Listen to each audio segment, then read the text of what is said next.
Do you or someone who would absolutely understand the benefits of exercise and sport, I'm guessing?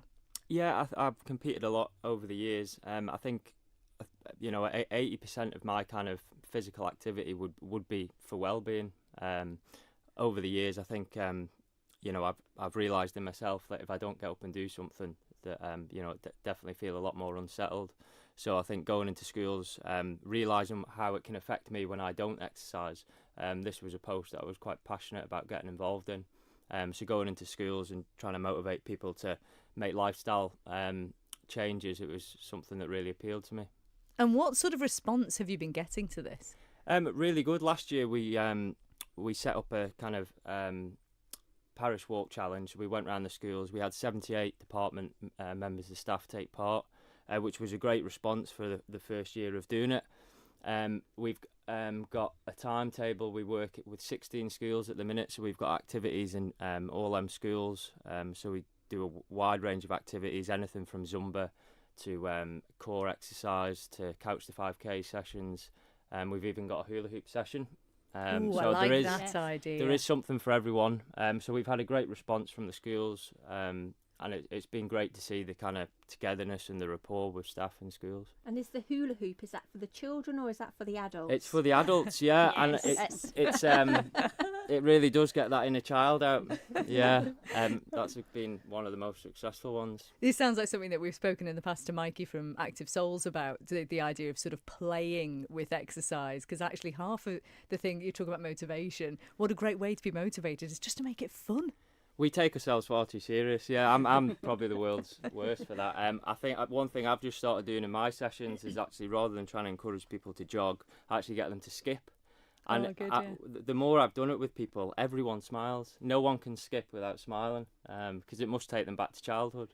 So yeah, I think what Active Souls is doing, I definitely think it's something everyone should take notice of. Yeah, and we're going to hear what you mentioned, encouraging staff from the schools to take part in the parish. We're going to hear from someone in just a moment who did that. Before we do, though, we're also joined by Lesley Patterson, who is Health and Wellbeing Coordinator. Welcome to the programme. Thank you very much. It's lovely to be here. Just tell us a little bit about your role then, because you sort of work in conjunction with Christian, but it sort of follows on from what he does, doesn't it? I do. I run a programme where anybody can be referred to me, so you can go and see a doctor and be referred to me for 12 taster sessions. So you can come to the NSC and try the gym and try the classes. You can also swim in the regional pools as well, and it's just to encourage people to become more active. And it's basically, if you don't know what you're doing and you don't know what to do and you don't know what you want to do, you can come and see me, and we can usually come up with something that you'll enjoy. And you can be referred to you as well, can't you? You can. So you can be referred to me if you go and see your doctor, practice nurse, or you're seeing a National Health Service physio. They can send a referral form to me. I pick the form up, give you a call, arrange to have a chat with you, do your gym induction, and then you're on your way.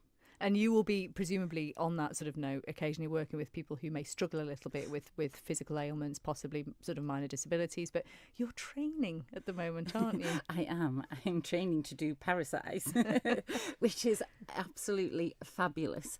I've been to a couple of Donna Wally's classes, which are amazing. She's a fantastic woman. And it's just a really great session to go to. The music, you can sing along to the music. It raises your heart rate, it makes you smile, it gets all your joints mobilised, but you don't have any of the pounding, so kind of you're not jumping up and down and hurting your hips and your backs. So you do movements, and it's not all choreographed, but there's a little bit of dancey. But if I can do it, anyone can do it. And speaking of anyone being able to do anything, this is something that, as we just said at the start of the show, Christian has been going into schools to work with the staff, especially to encourage them to do the parish walk. It's not just about encouragement, though, and someone who's been through this process is Sarah Hitchen. Thank you for being with us today. So tell us a little bit about then how you first got involved with all of this. So Christian has been in and out of school, promoting all sorts of activities that we can take part in, but this one really got us quite enthused when you came in the literature for this, because there were spot prizes to do the parish walk, there was like tracking your training on Strava and sort of competing against other schools. It was just, and it came with sort of training, so we had Nikki Boyd would come in on a Monday and do training with us, but there was also sort of, as we got closer to the event, there was she would come in and talk to us about proper preparation, like what socks to wear, what snacks to pack, you know, because she's also finished the parish as well, so she could sort of draw on her own experience as well as sort of all the sort of fitness stuff that she does. So it was really, really bonding experience for everyone, really. And it really took off in our school. We had 16 people sign up. So everyone was, really enthusiastic. We had a little Facebook group go in where we'd be like, who's going to go out training this weekend? So it was lovely. It was really nice. We should see your Ramsey Bunskill, aren't you? We should Yes, mention that, we really. are. Get a good shout in for them. Yeah. So with those 16 then, I think you said 15 eventually did take part. Yeah. And did you walk together, or did you all sort of split up? We started together, definitely started together. But I mean, the great thing about it is that everyone has their own goals and felt really successful. There's people who'd done the parish before, who'd got to Castletown but were aiming to get to Peel. There have been people who'd finished before but just wanted to be part of it again with everyone. And there were people who were trying to finish it, though we didn't quite get there. Got as far as Lizère. Are you going to tell us how you did? Yeah, I got to Lizère. Yay! Yeah. Well so that done. was, I mean, for a first time, that's not too bad. It's not too shabby.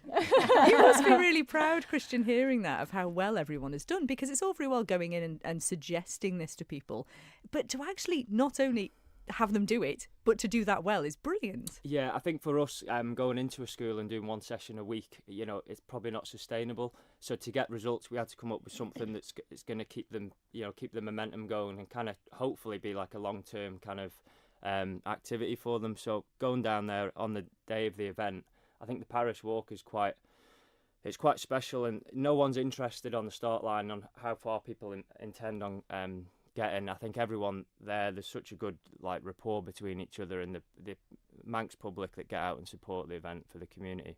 It was really impressive, and I think when I was going into schools and hearing that they'd actually set up walking clubs of their own, you know, that's the end result for me, really. So that was very successful. We got the kids involved as well. Yeah, we? Yeah. The kids Managed to get the whole school walking around the field for an afternoon for a sponsored saunter. So that was really good fun and got them all out. And it was at that point we sort of said, "Oh, guess what we're all doing?" We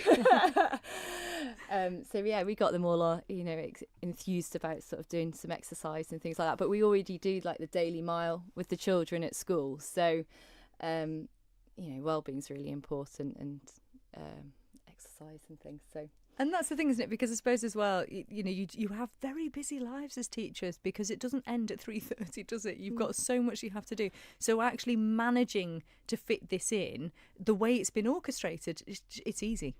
Yeah, I mean, I think that was one of Christian's biggest hurdles, really, with getting people involved and then staying involved, is obviously is teachers, you've got to balance family life and work life and all those sorts of things. And if you're trying to introduce a new sport, I mean, you've got to fit it into your times in your kids' clubs and all those sorts of things. So what made it really successful for us was that, the children were welcome as well to a lot of the sports. So sort of Nikki's after-school training, the children would be involved. Summer boot camps, the children would stay and on the rugby pitch and join in as well. So that just sort of helps sort of overcome those initial hurdles of getting things instilled into your routine. So it's great. It's really good. And Lesley, from a wellbeing point of view, this is so crucial, isn't it? And especially we're talking about teachers who are, we know, extremely overworked. It's a very stressful job to do. But if the teachers are benefiting, then so are the students. Absolutely. I think you can't underestimate how much exercise, how well it makes you feel, your mental health, and just being positive about yourself. And it kind of, if I find that if I exercise first thing on a morning, on a night time, by the time I've got home, walk the dog, I'm not going to do anything else. So first thing on a morning, I always try either go for a walk, go for a run, or go to the gym or do a class. So I try and do something every morning. And if I don't do something on a morning, I am a little bit grumpy. So it's better that I get up early and go do something. But it's for everybody's well-being and mental health. Exercise is absolutely fantastic. You can't beat it. And, we're talking about the parish walk here. Obviously, this is a sort of main focus today. It's not just a walk though, is it, Christian? That's the thing. You do sort of really need to prepare yourself for it. Yeah, it's when we first set off, we set up some kind of parish progression sessions at the NSC, so people would start off walking the track, and then Leslie's heavily involved in that as well, and then over time we kind of take them outside around the perimeter, so we just extend it a little bit more. This year we're going to go into a bit more detail and actually do a little bit of a recce over the course, because it was amazing last year how many people actually didn't know the route to Santon. So the kind of little competition we had last year was how many staff each school could get to Santon, which is 10 mile. Because we thought 10 miles, we started promoting the Parish Walk Challenge 6 months before. So we thought, we all walk in our daily lives. We thought 10 miles would be quite realistic, even for someone that's maybe quite inactive. And that worked well. But I think out of all the kind of activities we promote, walking is probably the most accessible one, because it is something we do. You only need a pair of trainers and off you go. You can do it from home. So we really went for the walking. We had lots of support from Manx Telecom as well. They were really involved, and they've been great helping us get this off the ground, really. And there's actually an event, I think, on the 26th of February, isn't there? A strictly parish event. Everyone's looking a bit blank now. Lesley, do you know anything about it? Go on. You tell us about it, Sarah. Oh, I do. You don't but know. No, I got my alert to say that was happening. I was like, oh, yeah. Well, there is a strictly parish event on the 26th of Feb, so we'll put the details of that, because I think Telecom are encouraging people to go along to that to find out more. But entrance is coming up, so you can enter from the Feb 1st, that's now, right through to the 31st of March, and that's the early bird charge of that, and then it goes up slightly. It's still only £40 from April the 1st to May the 5th, and until, this is good, Manx Telecom customers, £30 to enter until midnight on Thursday, March the 21st. So it's very reasonable to enter. And Sarah, for anyone who's listening is thinking, should I do this or not? What would you say to them? It was a brilliant event, and I'd not done it before, and I'm hooked. It's so exciting, and the number of people that come out to watch, and they're there waiting at the side with their ice poles, and there's fruit like they have first aid baskets out as well for your with plasters and for your blisters, and it's just such a buzz around the whole thing, and you just, as you're going along with this tide of people, you're just bumping into people you know all the way along, and just catching up with people and chatting, and before you know it, it's sort of, you're in Castletown and you think, how's half the day disappeared? And you just keep going then. There's always a bar at the round table. So that's always, they had gin and tonic and Prosecco available this year. So that was just to sort of... Bit wobbly after that. Bit of anaesthetic before you go down the hill. Yeah, so it was... Yeah, it's brilliant fun. And really how has it affected then as well your sort of relationships? I'm assuming in school as well, it sort of helped with the bonding process a little bit as well. Yeah, well, for our school as well, we're actually across two buildings. So for us, it made us sort of that communication link. We weren't just talking about work when we're catching up and things like that. It sort of developed our conversations into, what exercises are you going to be doing? How's your parish walk training coming on? And it just sort of improved that link between the two buildings. So it built the relationships as well up in the workplace. Yeah. I can't fault it. It really was beneficial, and bonding for everybody.